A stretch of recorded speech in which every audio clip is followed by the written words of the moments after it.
भक्तगणों, आज आपको श्रीमद् भागवत अष्टस्कंद 24वां अध्याय में भगवान की मत्स्य अवतार की कथा कहूँगा। भक्तगणों, आप इस चैनल को लाइक सब्सक्राइब जरूर करें। कृष्ण भगवान आपका परिवार का कल्याण करेंगे। कथा पूरा सुनिए। राजा परीक्षित ने पूछा, भगवान के कर्म बड़े अद्भुत हैं। उन्होंने एक बार अपनी योग माया से मत्स्य अवतार धारण करके बड़ी सुंदर लीला की थी। मैं उनके उसी आदि अवतार की कथा सुनना चाहता हूं। भगवान, मत्स्य योनि एक तो यूं ही लोग निंदित है, दूसरे तमोगुणी और ऐसा परतंत्रता से युक्त भी है। सर्वशक्तिमान होने पर भी भगवान ने कर बंधन मैं बधे हुए जीव की तरह यह मत्स्य का रूप क्यों धारण किया? भगवान महात्माओं के कीर्तन्य भगवान का चरित्र समस्त प्राणियों को सुख देने वाला है।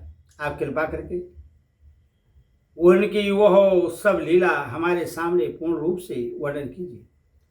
सूत जी कहते हैं, स्वर्गादि ऋषियों, जब राजा परीक्षित ने भगवान श्री सुखदेव जी से यह प्रश्न किया, तब उन्होंने विष्णु भगवान का वह चरित्र जो उन्होंने मत्स्य अवतार धारण करके किया था वर्णन किया। श्री सुखदेव जी ने कहते हैं, परीक्षित, ये तो भगवान सबके एकमात्र प्रभु हैं, फिर वे गौ, ब्राह्मण, देवता, साधु, वेद, धर्म और अर्थ की रक्षा के लिए शरीर धारण किया करते हैं। वे सर्वशक्तिमान प्रभु वायु की तरह नीचे ऊपर छोटे बड़े सभी प्राणियों में अंतर्यामी रूप से लीला करते रहते हैं, परंतु उन प्राणियों के बुद्धिगत गुणों से वे छोटे बड़े या ऊंचे नीचे नहीं हो जाते, क्योंकि वास्तव में समस्त प्राकृतिक गुणों से रहित निर्गुण है। परीक्षित, पिछले कल्प के अंत में ब्रह्मा जी के सो जाने के कारण प्रहा नामक निमित्त प्रलय हुआ था। उसमें भूलोक आदि सारे लोग समुद्र में डूब गए थे। प्रलय काल आ जाने के कारण ब्रह्मा जी को नींद आ रही थी, वे सोना चाहते थे। उसी समय वेद उनके मुख से निकल पड़े और उनके पास ही रहने वाले हयग्रीव नामक बलि दैत्य ने उन्हें योग बल से चुरा लिया। सर्वशक्तिमान भगवान श्री हरि ने दानवराज हयग्रीव की यह चेष्टा जान ली, इसीलिए उन्होंने मत्स्य अवतार ग्रहण किया। परीक्षित, उस समय सत्यव्रत नाम के एक बड़े उदार एवं भगवत प्राण राज से केवल जल पीकर तपस्या कर रहे थे। वही सत्यव्रत वर्तमान महाकल्प में विवस्वान सूर्य के पुत्र श्रादेव के नाम से विख्यात हुए और उन्हें भगवान ने व्यवस्थ मनु बना दिया। एक दिन वे राय से कृतमाला नदी में जल से तर्पण कर रहे थे। उसी समय उनकी अंजनी के जल में एक छोटी सी मछली आ गई। परीक्षित, द्रविड़ देश के राजा सत्यव्रत ने अपनी अंजलि में आई हुई मछली को जल के साथ ही फिर से नदी में डाल दिया। उस मछली ने बड़ी करुणा के साथ परम दयालु राजा सत्यव्रत से कहा, राजन, आप बड़े दीन दयालु हैं। आप जानते हैं कि जल में रहने वाले जंतु अपनी जाति वालों को भी खा डालते हैं। मैं उनके भय से अत्यंत व्याकुल हो रही हूं। आप मुझे फिर इसी नदी के जल में क्यों छोड़ रहे हैं? राजा सत्यव्रत को इस बात का पता नहीं था कि स्वयं भगवान मुझ पर प्रश्न होकर कृपा करने के लिए मछली के रूप में पधारे हैं। इसलिए उन्होंने उस मछली की रक्षा का मन ही मन संकल्प किया। राजा सत्यव्रत ने उस मछली की अत्यंत दीनता से भरी बात सुनकर बड़ी दया से उससे अपने पात्र के जल में रख लिया और अपने आश्रम पर ले आए। आश्रम पर लाने के बाद एक रात में ही वह मछली उस कमंडलू में इतनी बढ़ गई कि उसमें उसके लिए स्थान ही न रहा। उस समय मछली ने राजा से कहा, अब तो इस कमंडलू में मैं कष्टपूर्वक भी नहीं रह सकती, अतः मेरे लिए कोई बड़ा सा स्थान नियत कर दें जहां मैं सुखपूर्वक रह सकूं। राजा सत्यव्रत ने मछली को कमंडलू से निकालकर एक बहुत बड़े पानी के मटके में रख दिया, परंतु वहां डालने पर वह मछली 2 ही घड़ी में 3 हाथ बढ़ गई। फिर उसने राजा सत्यव्रत से कहा, राजन, अब यह मटका भी मेरे लिए पर्याप्त नहीं है, इसमें मैं सुखपूर्वक नहीं रह सकती। मैं तुम्हारी शरण में हूं, इसीलिए मेरे रहने योग्य कोई बड़ा सा स्थान मुझे दो। परीक्षित, सत्यव्रत ने वहां से उस मछली को उठाकर एक सरोवर में डाल दिया, परंतु वह थोड़ी ही देर में इतनी बढ़ गई कि उसने एक महामत्स्य का आकार धारण कर उस सरोवर के जल को घेर लिया और कहा, राजन, मैं जलचर प्राणी हूं, इस सरोवर का जल भी मेरे सुखपूर्वक रहने के लिए पर्याप्त नहीं है, इसीलिए आप मेरी रक्षा कीजिए और मुझे किसी अगाध सरोवर में रख दीजिए। मत्स्य भगवान के इस प्रकार कहने पर वे एक एक करके उन्हें कई अटूट जल वाले सरोवरों में ले गए, परंतु जितना बड़ा सरोवर होता उतने ही बड़े हुए बन जाते। अंत में उन्होंने उन लीला मत्स्य को समुद्र में छोड़ दिया। समुद्र में डालते समय मत्स्य भगवान ने सत्यव्रत से कहा, वीर, समुद्र में बड़े बड़े बली मगर आदि रहते हैं, वे मुझे खा जाएंगे, इसलिए आप मुझे समुद्र के जल में मत छोड़िए। मत्स्य भगवान की और मधुर वाणी सुनकर राजा सत्यव्रत मोहमुग्ध हो गए। उन्होंने कहा, मत्स्य का रूप धारण करके मुझे मोहित करने वाले आप कौन हैं? आपने एक ही दिन में 400 कोस के विस्तार का सरोवर घेर लिया। आज तक ऐसी शक्ति रखने वाला जलचर जीव तो न मैंने कभी देखा था और न सुना ही था। अवश्य ही आप साक्षात सर्वशक्तिमान सर्वतयामी अविनाशी श्रीहरि हैं। जीवों पर अनुग्रह करने के लिए ही आपने जलचर का रूप धारण किया है। पुरुषोत्तम, आप जगत की उत्पत्ति, स्थिति और प्रलय के स्वामी हैं। आपको मैं नमस्कार करता हूं। प्रभु, हम शरणागत भक्तों के लिए आप ही आत्मा और आश्रय हैं। यदि भी आपके सभी लीला अवतार प्राणियों के अभ्युदय के लिए ही होते हैं, तथापि मैं यह जानना चाहता हूं कि आपने यह रूप किस उद्देश्य से ग्रहण किया है। कमल नयन प्रभु, जैसे देहादि अनात्म पदार्थों में अपने पन का अभिमान करने वाले संसारी पुरुषों का आश्रय व्यर्थ होता है, उसी प्रकार आपके चरणों की शरण तो व्यर्थ हो नहीं सकती, क्योंकि आप सबके अहेतु प्रेमी, परम प्रियतम और आत्मा हैं। आपने इस समय जो रूप धारण करके हमें दर्शन दिया है, यह बड़ा ही अद्भुत है। श्री सुखदेव जी कहते हैं, परीक्षित, भगवान अपने अन्य प्रेमी भक्तों पर अत्यंत प्रेम करते हैं। जब जगतपति मत्स्य भगवान ने अपने प्यारे भक्त राशि सत्यव्रत की यह प्रार्थना सुने तो उनका पीर और हित करने के लिए साथ ही कल्पांत के प्रलयकालीन समुद्र में विहार करने के लिए उनसे कहा। श्री भगवान ने कहा, सत्यवत, आज से 7वें दिन भूलोक आदि तीनों लोग प्रलय के समुद्र में डूब जाएंगे। उस समय जब तीनों लोग प्रलय काल की जल राशि में डूबने लगेंगे, तब मेरी प्रेरणा से तुम्हारे पास एक बहुत बड़ी नौका आएगी। उस समय तुम समस्त प्राणियों के सूक्ष्म शरीरों को लेकर सप्त ऋषियों के साथ उस नौका पर चढ़ जाना और समस्त धान्य और छोटे बड़े अन्य प्रकार के बीजों को साथ रख लेना।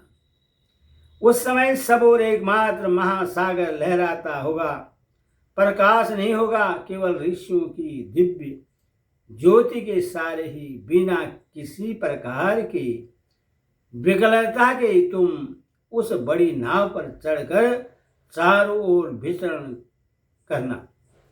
जब प्रचंड आंधी चलने के कारण नाव डगमगाने लगेगी, तब मैं इसी रूप में वहां आ जाऊंगा और तुम लोग वासुकी नाग के द्वारा उस नाव को मेरे सींग में बांध देना। सत्यवत, इसके बाद जब तक ब्रह्मा जी की रात रहेगी, तब तक मैं ऋषियों के साथ तुम्हें उस नाव में बैठाकर उससे खींचता हुआ समुद्र में विचरण करूंगा। उस समय जब तुम प्रश्न करोगे, तब मैं तुम्हें उपदेश दूंगा। मेरे अनुग्रह से मेरी वास्तविक महिमा, जिसका नाम परब्रह्मा है, तुम्हारे हृदय में प्रकट हो जाएगी और तुम उसे ठीक ठीक जान लोगे। भगवान राजा सत्यव्रत को यह आदेश देकर अंतर्ध्यान हो गए। अथवा राजा सत्यव्रत उसी समय की प्रतीक्षा करने लगे जिसके लिए भगवान ने आज्ञा दी थी। कोसों का अग्रभाग पूर्व की ओर करके राजसी सत्यव्रत उन पर पूर्वोक्त मुख से बैठ गए और मतस्वरूप भगवान के चरणों का चिंतन करने लगे। इतने में भगवान का बताया हुआ वह समय आ गया, आ पहुंचा। राजा ने देखा कि समुद्र अपनी मर्यादा छोड़कर बढ़ रहा है। प्रलय काल के भयंकर मेघ वर्षा करने लगे। देखते ही देखते सारी पृथ्वी डूबने लगी। तब राजा ने भगवान की आज्ञा का स्मरण किया और देखा कि नाव भी आ गई है। तब वह धान्य तथा अन्य बीजों को लेकर सप्त ऋषियों के साथ उस पर सवार हो गए। सप्त ऋषियों ने बड़े प्रेम से राजा सत्यव्रत से कहा, राजन, तुम भगवान का ध्यान करो, वही हमें इस संकट से बचाएंगे, हमारा कल्याण करेंगे। उनकी आज्ञा से राजा ने भगवान का ध्यान किया। उसी समय उस महान समुद्र में मत्स्य के रूप में भगवान प्रकट हुए। मत्स्य भगवान का शरीर सोने के समान दीप्यमान था और शरीर का विस्तार था 4 लाख कोस। उनके शरीर में एक बड़ा भारी सींग भी था। भगवान ने पहले जैसी आज्ञा दी थी उसके अनुसार वह नौका वासुकी नाग के द्वारा भगवान के सींग में बांध दी गई और राजा सत्यव्रत ने प्रसन्न होकर भगवान की स्तुति की। राजा सत्यव्रत ने कहा, प्रभु, संसार के जीवों का आत्मज्ञान अनादि अविद्या से ढक गया है। इसी कारण वे संसार के अनेक कलेशों के भाग से पीड़ित हो रहे हैं। जब अनायास ही आपके अनुग्रह से वे आपकी शरण में पहुंच जाते हैं, तब आपको प्राप्त कर लेते हैं। इसीलिए हमें बंधन से छुड़ाकर वास्तविक मुक्ति देने वाले परम गुरु आप ही हैं। यह जीव अज्ञानी है, अपने ही कर्मों से बंधा हुआ है। यह सुख की इच्छा से दुखप्रद कर्मों का अनुष्ठान करता है, जिनकी सेवा से उसका यह अज्ञान नष्ट हो जाता है। वही मेरे परम गुरु आप मेरे हृदय की गांठ काट दें। जैसे अग्नि में तपाने से सोने चांदी के मल दूर हो जाते हैं और उनका सच्चा स्वरूप निखर जाता है, वैसे आपकी सेवा से जीव अपने अंतकरण का अज्ञान रूप मल त्याग देता है और अपने वास्तविक स्वरूप में स्थित हो जाता है। आप सर्वशक्तिमान अविनाशी प्रभु ही हमारे गुरुजनों के भी परम गुरु हैं, और आप भी हमारे भी गुरु बने। जितने भी देवता, गुरु और संसार के दूसरे जीव हैं, वे सब यदि स्वतंत्र रूप से एक साथ मिलकर भी कृपा करें तो आपकी कृपा से 10,000वें अंश की भी बराबरी नहीं कर सकते। प्रभु, आप ही सर्वशक्तिमान हैं। मैं आपकी शरण ग्रहण करता हूँ। जैसे कोई अंधे को ही अपना पद प्रदर्शक बना ले, वैसे अज्ञानी जीव अज्ञानी को ही अपना गुरु बनाते हैं। आप सूर्य के समान स्वयं प्रकाश और समस्त इंद्रियों के प्रेरक हैं। हम आत्म तत्व के जिज्ञासु आपको ही गुरु के रूप में वर्ण करते हैं। अज्ञानी मनुष्य अज्ञानियों को जिस ज्ञान का उपदेश करते हैं वह तो अज्ञान ही है।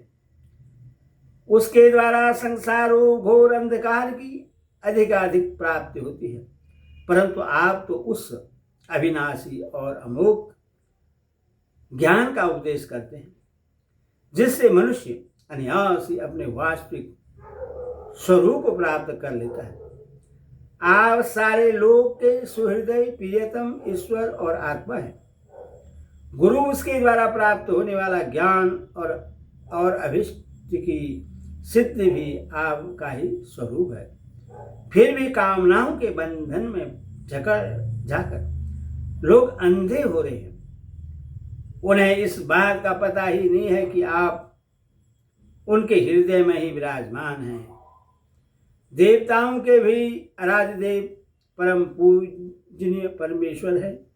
मैं आपसे ज्ञान प्राप्त करने के लिए आपकी शरण में आया हूँ। भगवान, आप परमार्थ को प्रकाशित करने वाले अपनी वाणी के द्वारा मेरे हृदय की ग्रंथि काट डालिए और अपने स्वरूप को प्रकाशित कीजिए।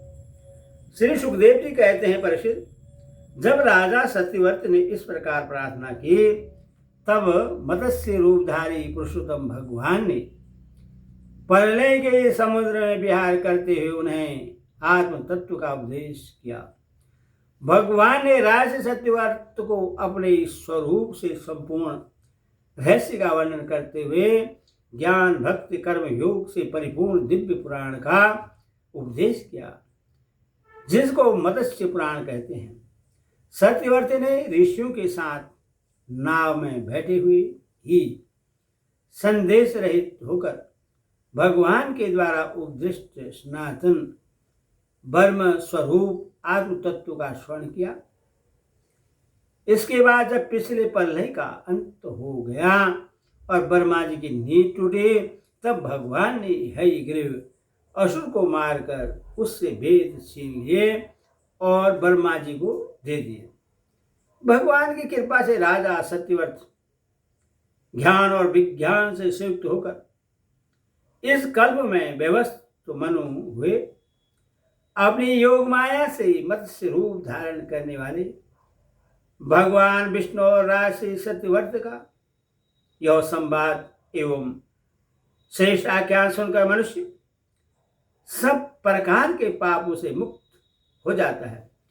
जो मनुष्य भगवान के इस अवतार का प्रतिदिन कीर्तन करता है उसके सारे संकल्प सिद्ध हो जाते हैं और उससे परम गति की प्राप्ति होती है।